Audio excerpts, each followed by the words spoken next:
University.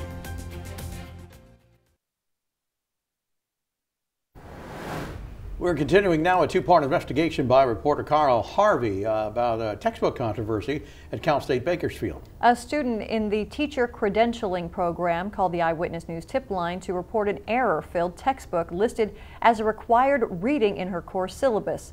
Harvey spoke to the university about how that book slipped through the cracks. As a former journalist and college instructor going back to school, Skye Dent knew poor writing when she saw it. It wasn't edited. It wasn't vetted. And it turns out the university can recognize it too. We acknowledge that there are some editing issues involved in it. The author of the book published by National Social Science Press is Dr. Mahmoud Suleiman, who at the time was the chair of the Advanced Educational Studies Department. The school reported to us that Suleiman earned an $8 royalty for every one of the 392 copies that were sold, a total profit of more than $3,200.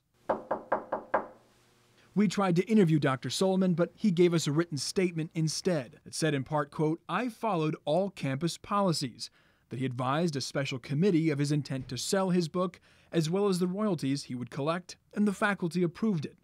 As for the errors, he says, quote, "Unfortunately, many of my proposed changes were not incorporated in the final version, a version that was sold for 3 years. And beyond the grammar, Dent saw something else that concerned her. If you looked at the photos and the illustrations, there were approximately 140 of them, and none of them had any credits.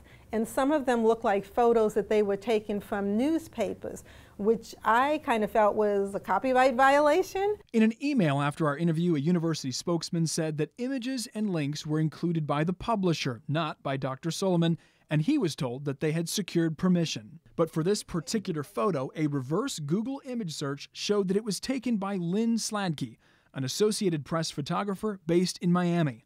I asked the AP whether the National Social Science Press had been given a license to use the photo. Unless their application to use the photo was filed under a different name, the AP says they were not given permission. So I set out to talk to National Social Science Press, looking for info about their editing process, the photos they used, and some general information about who they are. You have reached National Social Science Press. Please leave. Calls to the phone number listed on their website weren't answered, but Dr. Suleiman mentioned the director, a Dr. Jerry Beto, in his acknowledgments page. He's a part-time professor at Grossmont College in the San Diego area.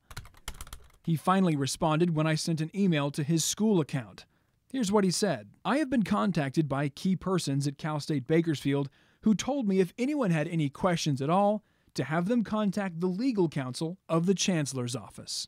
Who are the key people at this university that told him not to speak with me? Well, for now, I can tell you that nobody at CSUB who would be authorized to give that guidance gave that guidance. So if that happened, I'm not saying it did or didn't, but whatever the circumstances, if that message got out there, it was from somebody who wasn't authorized to give that guidance. I followed up with Dr. Beto asking who specifically gave him that direction. He doubled down, saying that his board of directors made the decision they did based on the advice from the Chancellor's office there to not make any statements at this time. I'm very confused by that. Me too. You too. Mm-hmm. So this was a rogue actor. I'm not going to characterize anything. I mean, I can tell you that as I've talked to the people who have been involved both at the university level and the Chancellor's office, this is not something that someone is aware of. Dr. Beto never agreed to speak with me over the phone, but he did respond to more of my questions over email, insisting that, quote, "the photo was from one of the royalty-free websites," something the Associated Press told me couldn't be so. When Dent ran into the same sort of blockades that I did, she drove down to Long Beach and spoke out during public comment at a meeting of the Cal State University trustees, a public meeting that is saved on YouTube. I'm here because I have a code of integrity. I hope you have a code of integrity. It was not long after this hurried presentation in Long Beach that Skye Dent received some disappointing news about the future of her education at CSUB. The admissions committee has voted to deny you admission to the single subject credential program. We wish you the best of luck in your future endeavors. Dent views this as retaliation for her speaking out about the book. The school told us they are looking into her claims and and that they could not discuss an ongoing investigation. And this semester, the book was dropped as required textbook. The professor did decide to make it available online, however, as a free resource for his students. The publisher